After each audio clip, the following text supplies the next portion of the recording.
What is up, Tube users? I'm the Stereotypical Gamer, and welcome back to another fantastically fun games for under $15. Today, we're talking about a game that I just picked up pretty recently, but I've been having a lot of fun with, and that is Sprawl. Honestly, I think the best way to describe the gameplay of this game is it feels like a 3D version of My Friend is Pedro. And if you haven't played My Friend is Pedro, which I also highly recommend because it is a great game, it's basically a 2.5D action platformer where you're going around doing all of these cool stunts, going through like basic levels and just trying to get to the end, and you get like different points for doing cool tricks and stuff like that and eliminating enemies in cool ways, and it just makes it feel like you're playing in an action movie. And this game has a lot of that same feeling, but in a 3D environment, which I just like more. I love playing in 3D first-person shooter games. And while this game doesn't have all of the cool flippy shit that My Friend is Pedro has, it has some really just good first-person shooter mechanics. The overall movement system feels really good. The wall riding, which is a big mechanic in the game, is really fun and actually feels really good. And the overall shooting mechanics are really good as well. But I think the one thing that actually kind of separates this from other just generic first-person shooter games for me is the slow motion mechanic in this. It does feel a lot similar to My Friend is Pedro. It has kind of a similar thing in that game, but overall it is just really fun. I love how when you go into the slow motion, you can see the enemy's weak points and you can see like different objective markers and stuff on the map. It's just all really well done, and the pacing of things is really fun.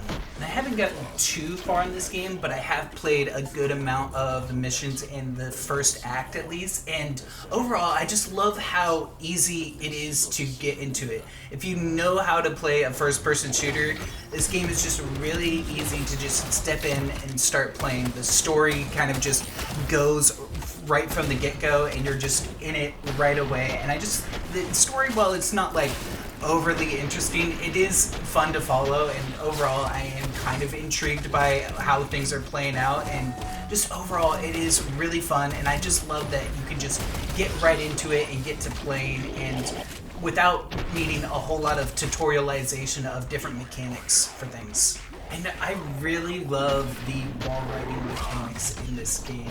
I don't think they're on the same level as like Jet Set Radio or Lucio and Overwatch. I think those games definitely really nailed the wall riding mechanic of things. But overall, once you get the feel for how the wall riding works in this game, it is really fun and fluid, and the overall platforming that they have in the levels that force you to wall ride are really well done. And I really enjoy the overall pacing of missions along with the soundtrack. It really does make me feel like I'm in an action movie playing as the main character. And I also really enjoy the difficulty of this game. It was kind of weird because overall when you start this game, there isn't like a difficulty setting like do you want to play on easy, medium, or hard. But if you go into the settings for the game itself, there is like a difficulty slider that is like based numerically. So you start at a 1.0 difficulty and you can move that up and down. I'm not exactly sure what that changes overall, but it is interesting. But I mean, I didn't mess with it because I thought the like 1.0 difficulty was really well done and really fun. And just speaking of the settings, there's another setting that I found really interesting because wall riding is such like a big mechanic of this game. They have like a wall stickiness mechanic, and the overall wall riding can feel a little bit janky when starting out. It can be a little bit confusing. So messing and tweaking with that setting, I actually found it to be really satisfying to just find that perfect balance of what feels good, because I think the overall base setting for the wall riding stickiness isn't quite right, but being able to fine-tune that was really well appreciated. But there are a few issues that I ran into in this game early on, so let's get into some of the bad aspects of this game. One of the things I found early on to be pretty frustrating is the kind of respawn mechanic when you go out of bounds. So early on, there are some levels that you like are going up on high rises and you're like parkouring across them, and that's all fun and good. But then if you end up falling or going like out of bounds, you don't die, which is also nice. I love that you don't have to like respawn back at a checkpoint and stuff like that.